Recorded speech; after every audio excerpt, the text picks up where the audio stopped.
Sur une île balayée par le vent, un jeune garçon rêve d'un monde trop grand pour lui. Son nom ? Napoléon dit Bonaparte.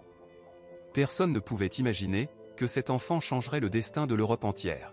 À l'école militaire de Brienne, il apprend la rigueur, la stratégie, la solitude. On se moque de son accent, de son origine. Mais dans ses yeux brûle une flamme, celle de la revanche. Sous la pluie et la poudre, Napoléon mène ses hommes à la victoire. Il court sur le pont d'Arcole, drapeau à la main, défiant les balles. Ce jour-là, la légende commence. Joséphine entre dans sa vie. Elle n'est pas seulement l'amour, elle est la faiblesse dans son armure. L'homme devient empereur, mais son cœur reste un champ de bataille. Dans Notre-Dame de Paris, les cloches sonnent. Napoléon prend la couronne des mains du pape et se la pose lui-même. L'Europe tremble. Le rêve devient empire. Une brume glacée recouvre le champ. Les Russes et les Autrichiens avancent confiants. Mais à midi, le soleil se lève et Napoléon frappe.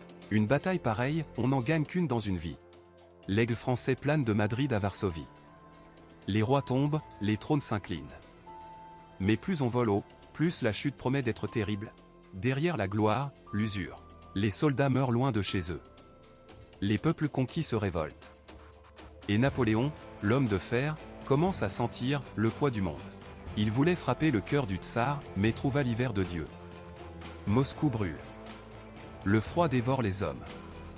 L'aigle impérial, gelé, tombe du ciel. Les tambours se taisent. Les sabots s'enfoncent dans la neige.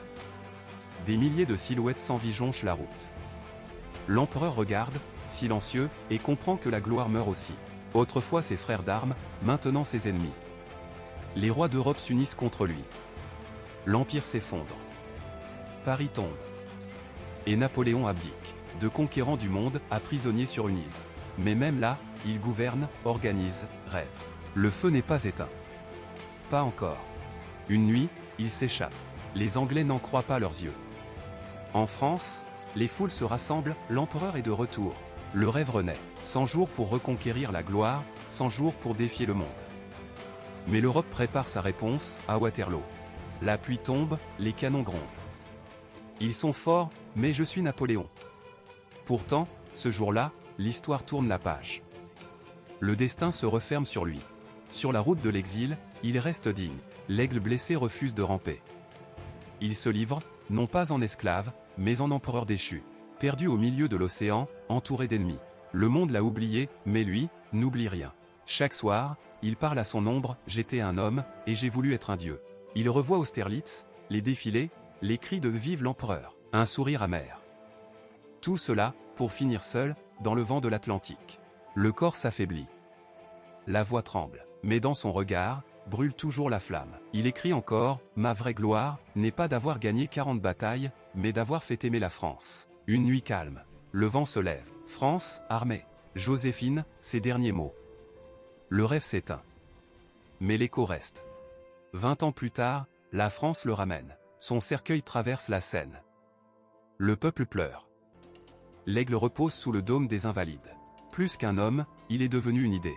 Une légende. Une obsession. Le petit caporal est immortel. Le rêve d'un empire, la chute d'un homme. Deux faces d'une même médaille, la grandeur et la vanité. Et toi ? Si tu pouvais tout perdre pour un rêve, oserais-tu le poursuivre jusqu'à la fin ? Index revers pointant vers la droite blanc, abonne-toi pour découvrir les autres pages cachées de l'histoire. Le feu de Napoléon brûle encore.